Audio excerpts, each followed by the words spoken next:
विद्यार्थियों, कक्षा 12वीं विषय हिंदी गद्य खंड से पाठ है पाठ 4 पहलवान की ढोलक।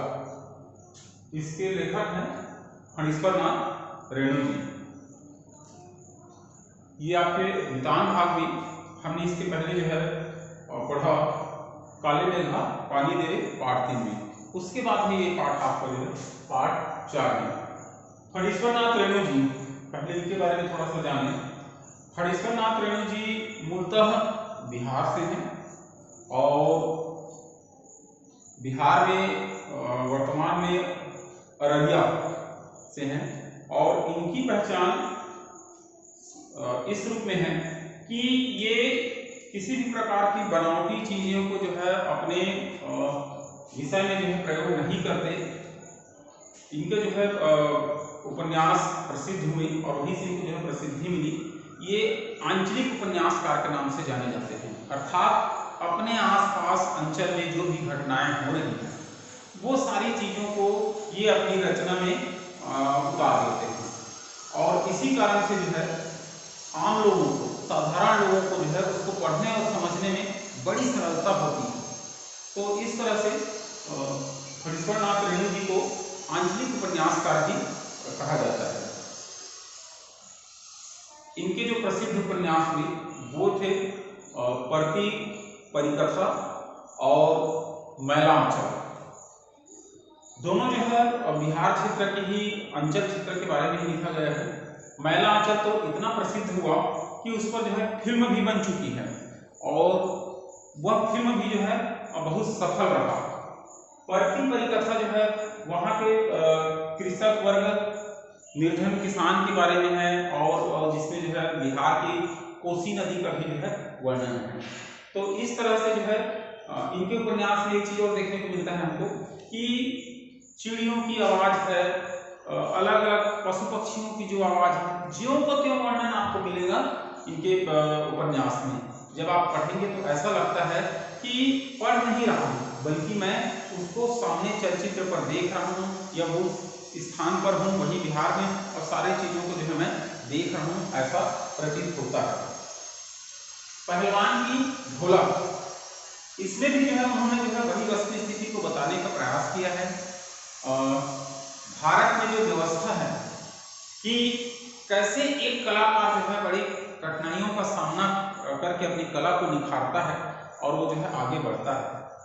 पर हमारा जो भारतीय व्यवस्था है उस भारतीय व्यवस्था में चाहे वो नेशनल लेवल तक करके खेलने वाला खिलाड़ी हो, भविष्य में उसका जीवन जो है सुरक्षित नहीं रहता। उसको जो है जीविकोपार्जन के लिए जो है बड़ा कष्ट उठाना पड़ता है।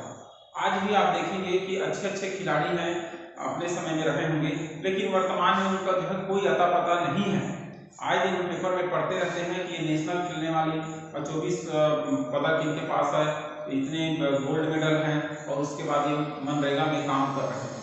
तो इस तरह की जो दयनीय दशा है उन सारे स्थितियों को फणीश्वरनाथ रेणु ने यहाँ जो है बताने का किया है कार्य पहलवान की ढोलक पाठ के माध्यम से।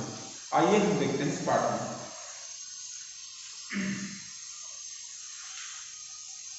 पहलवान की ढोलक। जाड़े का दिन था, अमावस्या की ठंडी रात और काली। मलेरिया और हैजे से पीड़ित गांव भयार्क शिशु की तरह थर-थर कांप रहा था। यह शब्द आता है भयार्क।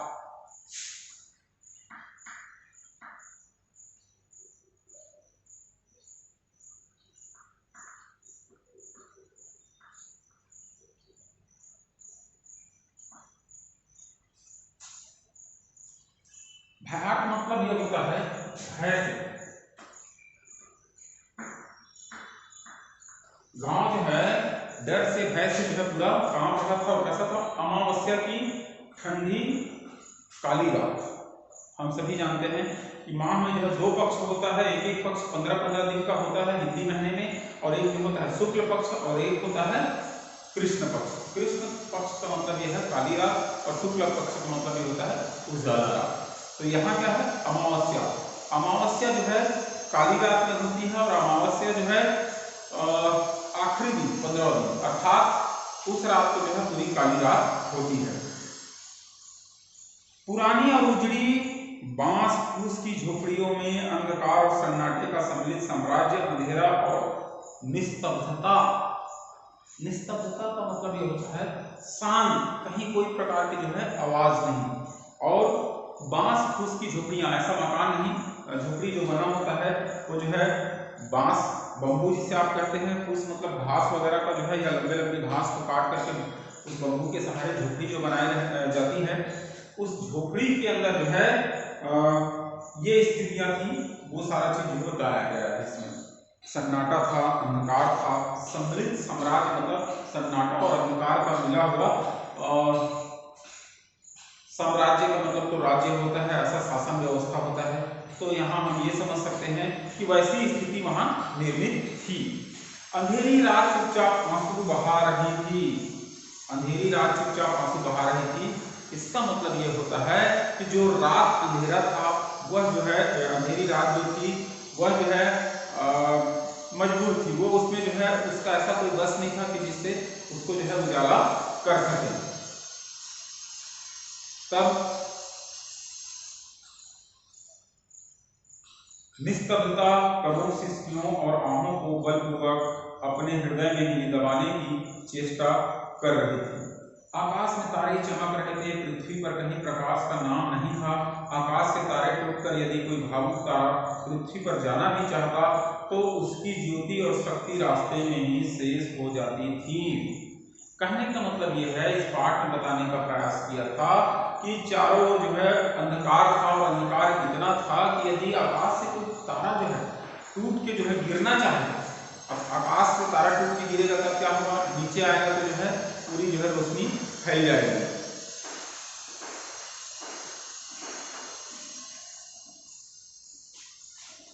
और जब रोशनी फैल जाएगी तब क्या होगा, चारों ओर जो उजाला फैल जाएगा। दूसरे शब्दों में हम ये भी कह सकते हैं कि अंधकार जो है दुख का प्रतीक होता है और उजाला जो है सुख का प्रतीक होता है। तो यदि कहीं दुख है तो थोड़ा सा सुख आएगा, तो निश्चित रूप से जो है दुख मिटेगा और जो है सुख जो है बढ़ जाएगा। तो इसका उदाहरण देकर के जो है ये लेखक बताना चाह रहे हैं कि प्रकाश का कहीं नाम नहीं था। आकाश से तारा यदि टूटकर पृथ्वी पर आ जाना भी चाहता हो तो उसकी ज्योति और शक्ति, ज्योति मतलब होता है प्रकाश, रोशनी, रास्ते में ही शेष हो जाती, मतलब समाप्त हो जाती। अन्य तारे उसकी भावुकता अथवा असफलता पर खिलखिलाकर हंस पड़ते, मतलब दूसरे तारे आकाश से देखते तो जो है हंस पड़ते कि ये बहुत चला था पृथ्वी को जो है प्रकाशित करने के लिए, लेकिन रास्ते में बुझ गया। इसका मतलब ये है कि निश्चित रूप से वहां जो है कोई ऐसा दुख या पीड़ा रहा होगा जिसको जो है दूसरा कोई व्यक्ति जो है जाकर के जो है उस दुख को मिटाने का प्रयास नहीं कर सकता या उससे नहीं मिलता। यदि कोई प्रयास भी करेगा तो इस तारे के समान वो भी जो है बुझ जाएगा। ऐसी स्थितियां वहां निर्मित थी। सियारों का क्रंदन और पेचक की डरावनी आवाज कभी कभी निस्तब्धता को अवश्य भंग कर देती थी। अर्थात विभिन्न प्रकार के जो प्राणी होते हैं, जीव जंतु होते हैं, जो जंगलों में होते हैं, वनों में होते हैं, उनका जो है रात में जो है विभिन्न प्रकार की जो है आवाजें आती हैं। जब चारों ओर में अंधेरा हो, सुनसान हो, तो इस तरह से जो है दूर की जो है जंगलों की आवाज भी जो है आती है। और वहां सियारों का पेचक का जो क्रंदन है, मतलब जो क्रंदन मतलब होता है रोना,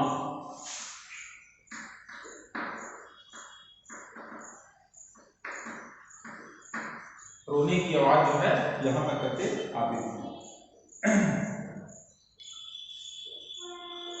गांव की झोपड़ियों से कराहने और कै करने की आवाज हे राम हे भगवान की टेर अवश्य सुनाई पड़ती थी।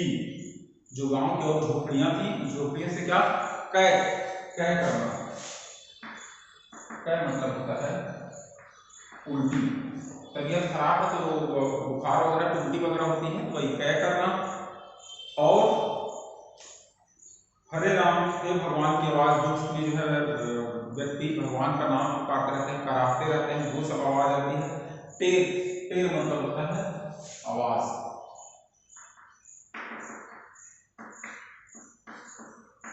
ये जो है सुनाई पड़ रही थी। अर्थात वस्तु स्थिति को जो है लेखक बताना चाह रहे हैं कि उस जगह पर जो है कैसी स्थिति निर्मित थी।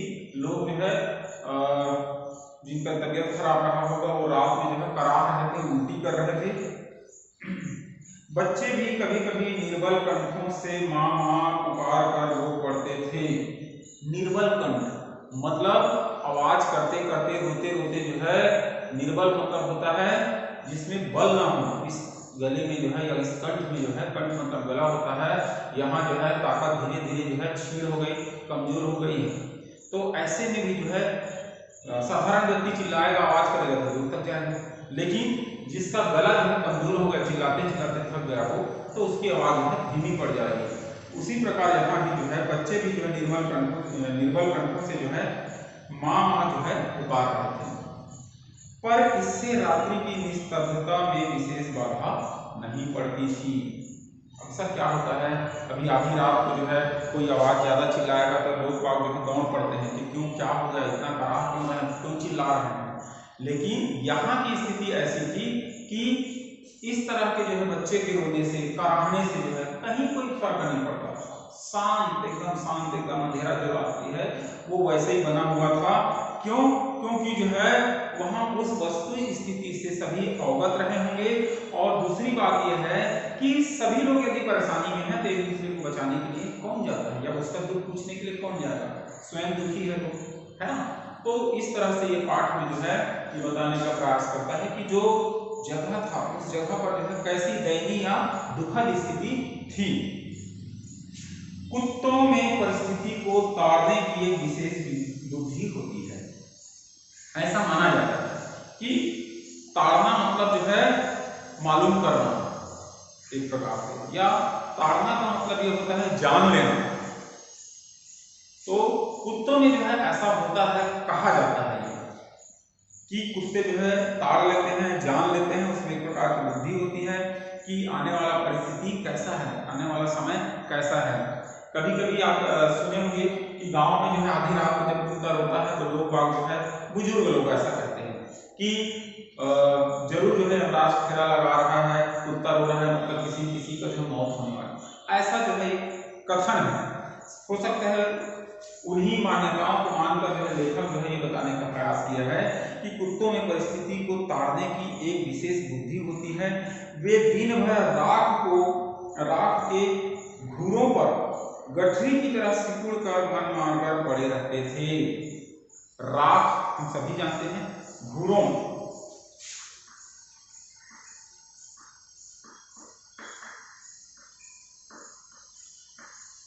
कचरा वाला स्थान, जहां पर बहुत सारे कचरा ले जाकर इकट्ठा फेंक देते हैं। गांव क्षेत्रों में जो है उसको जो है घूरा या घूरा या घुरवा, अलग अलग जगह जो है अलग अलग उसको जो है उच्चारण लेकर के बोला जाता है। साधारणतः जो है गांव में उसको घुरवा बोल देते हैं। यहाँ पर घुरो मतलब जो बहुत सारे जो घुरवा था, कचरा रखने का जो स्थान था।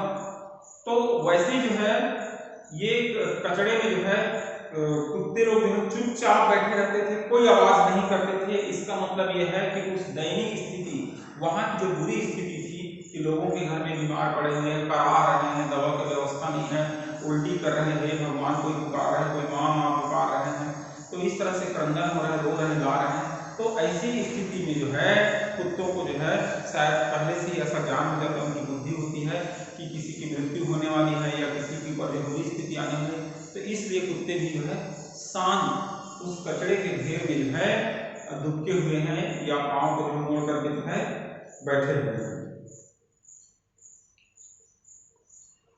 संध्या या गंभीर रात्रि को सब मिलकर रोते थे, और शाम के समय या रात्रि के समय सारे कुत्ते जो है मिलकर के जो है रोते थे। इस दुखद स्थिति पर जो है वो लोग जो है रोना रोते थे।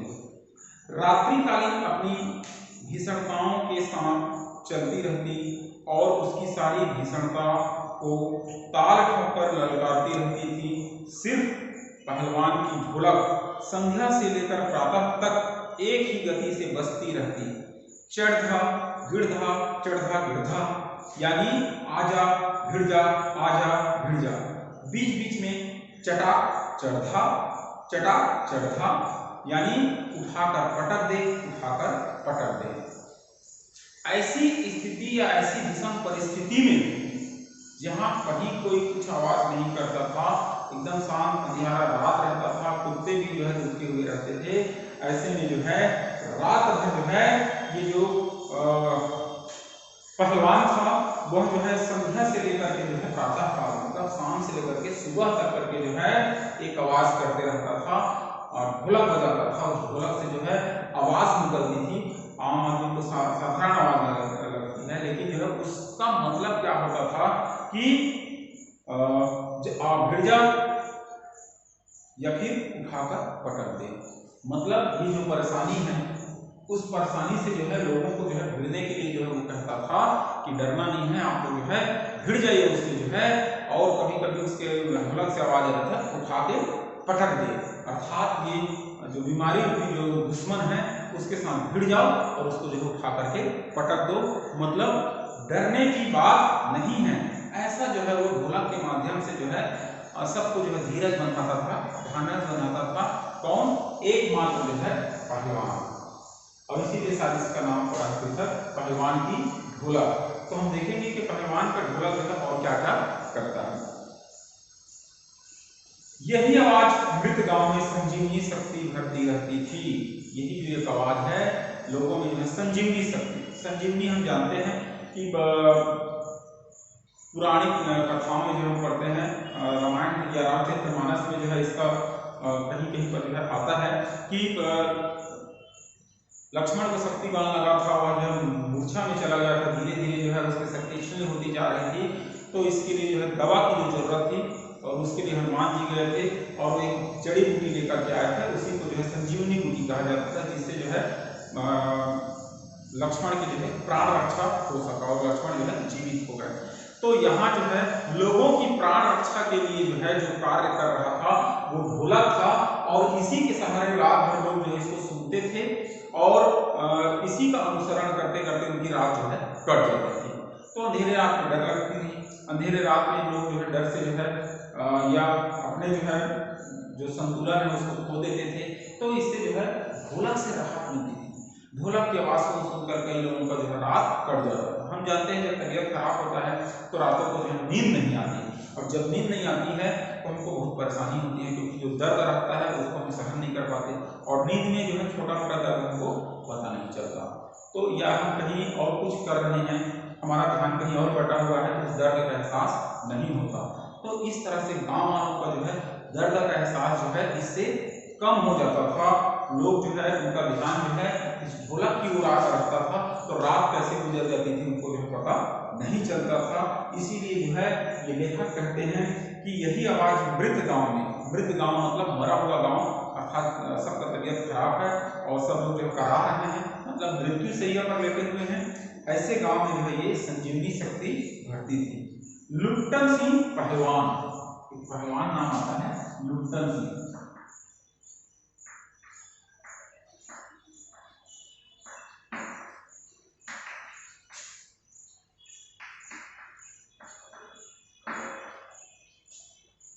लुट्टन सिंह पहलवान, हो सकता है ये पहलवान की ढोलक मतलब पहलवान लुट्टन सिंह हो।